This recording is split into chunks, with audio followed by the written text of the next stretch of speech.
Salut les espions, bienvenue dans La Promesse est pour vous. Cette semaine, on traite du hashtag Arbre de vie où on parle des dons de l'esprit. Ces dons de l'esprit qui sont donnés pour tout à chacun, qui sont une promesse de Dieu, qui sont pour nous et que nous pouvons réclamer, demander avec foi parce que justement, Dieu a émis le fait qu'il voulait nous les donner.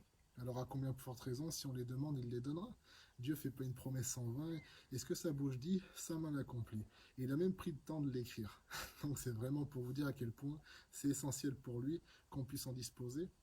Et c'est ainsi que le Saint-Esprit pourra être manifesté au milieu de nous, parce que justement, ces dons de l'Esprit sont des choses qui peuvent être falsifiées, qui sont falsifiées par le diable, qui sont falsifiées malheureusement aussi par la chair, et que le Saint-Esprit, lui, il va pouvoir aussi apporter sa réponse à toutes ces falsifications et manifester la supériorité divine.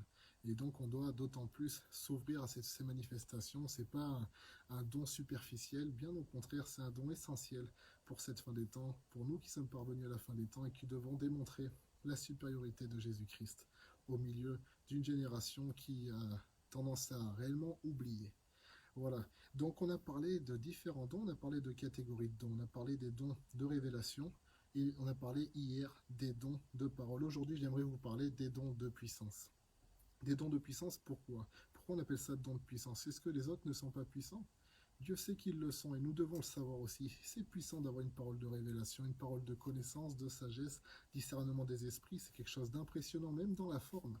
Dans la forme, c'est quelque chose de révolutionnaire. Pourquoi on appelait ça don de puissance alors pour les autres? On les a appelés ainsi parce qu'ils démontrent une force extérieure, une force qui se manifeste de manière visible. Voilà, qui n'est pas simplement d'ordre de la parole ou d'ordre de la pensée, mais qui a un impact aussi sur le physique de nos interlocuteurs. Dans ces dons de puissance, on a le don de guérison. En réalité, si on prend la vraie traduction, c'est les dons de guérison parce qu'ils se présentent sous plusieurs formes. On va en traiter jusqu'après.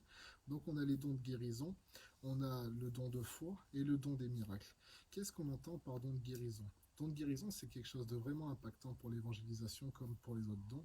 Le don de guérison, c'est tout simplement guérir les malades, que Dieu manifeste sa puissance de guérison au travers de nous et que nous pouvons faire ce qu'il dit, imposer les mains aux malades et les malades seront guéris. Il y a plusieurs formes de guérison.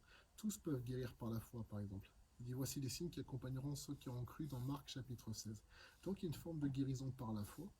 Il y a aussi une forme de guérison par le don. Voilà, quelqu'un a reçu un don plus particulier. Et pourquoi guérison avec un S, c'est là où j'en viens, c'est qu'on constate dans le ministère que certaines personnes ont une vraie force pour guérir les sourds. Et elles prient pour d'autres choses, pour les aveugles, et moindre résultat. Mais par contre, 100% de réussite avec les sourds. L'inverse, des personnes prises pour des tumeurs constamment guéries, mais elles n'arrivent pas à déboucher les oreilles à un sourd. C'est particulier, c'est selon le bon vouloir de Dieu, et c'est fait volontairement par le Saint-Esprit pour nous rendre complémentaires, afin que nous ne soyons pas un but de nous-mêmes et que nous ne demeurions pas seuls à laisser nos assemblées comme certains ont trouvé commun de le faire, et que nous ne suivions pas la voie de Balaam, qui vivait en dehors du peuple, et qui était un prophète vivant seul, et qui a péri avec les impies. Dieu veut que nous demeurions dans son peuple, afin d'être sauvés au jour de l'enlèvement. Amen. Et c'est important de le comprendre. Ce que je veux dire par là, c'est que dans les dons de guérison, il y a la guérison par le don, la guérison par la foi. La guérison par le don, comment elle peut s'exprimer? Il y a une réelle simplicité. C'est-à-dire qu'elle se fait en dehors, limite je grossis les traits, mais en dehors de l'interlocuteur. Voilà, l'interlocuteur, il vient recevoir la prière, boum, tu pries, ça se passe. Il y a une facilité, une fluidité, parce que c'est l'onction de Dieu qui se manifeste à ce moment-là. Les dons se manifestent, c'est pas selon notre bon vouloir, c'est selon Dieu, selon la présence de Dieu. Ce qui est bien, c'est que la foi, par contre, c'est selon notre bon vouloir. Voilà pourquoi je nous encourage à grandir dans la foi, pour pouvoir imposer les mains aux malades dans la foi et à faire rentrer les gens dans la foi en les enseignant au travers de la parole, parce que la foi, elle demeurera toujours. Les dons s'arrêteront un jour, nous dit Paul, mais trois choses demeurent, la foi, l'espérance et l'amour. Donc, même le jour où les dons ne se manifesteront plus forcément des fois au milieu de nous, au travers de toi, si tu as la foi, tu pourras toujours manifester la guérison, toujours prêcher l'évangile, etc., etc. Kenneth Hagin, que je vous invite à découvrir dans ses différents ouvrages que vous pouvez trouver dans la plupart des librairies chrétiennes, parle beaucoup de ça, des guérisons par la foi, des guérisons par le don. C'est un homme qui a vraiment eu un ministère fort à ce niveau-là, au niveau de la parole de foi, au niveau de la guérison, et du coup, qui traite bien de ces deux aspects de la guérison. Donc, le don de guérison. Ensuite, on a le don de foi. Le don de foi, c'est quoi? On va dire on a tous la foi, oui, bien sûr, mais le don de foi, c'est une foi extraordinaire. C'est une foi qui dépasse la foi pour être sauvé, la foi commune, la foi qu'on a déjà tout à chacun, qui est déjà exceptionnelle, parce que un petit grain de CNV déplace une montagne. Mais on va dire, alors si c'est un petit grain de CNV déplace des montagnes, bon, bah, c'est une foi qui crée un univers. Voilà, c'est complètement à notre niveau, c'est à un moment donné, boum, tu es saisi d'une foi surnaturelle, et là réellement, c'est-à-dire que tu rentres dans un domaine complètement autre. L'apôtre Pierre avait foi dans la capacité de Jésus-Christ, mais à un moment, il a été saisi par ce don de foi, il a marché sur l'eau.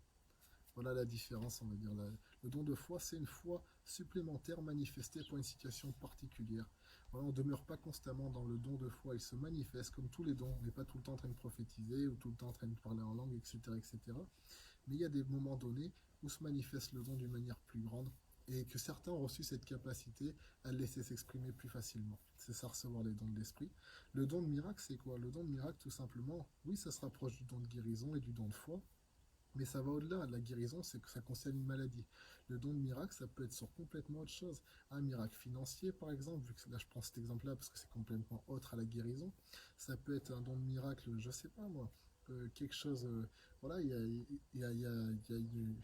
comment dire, je vais vous donner un exemple rigolo, mais imaginons une maison qui est en train de s'effondrer, la personne elle tend sa main, elle prie, la maison s'arrête de s'effondrer. C'est un miracle, c'est un signe, c'est un prodige.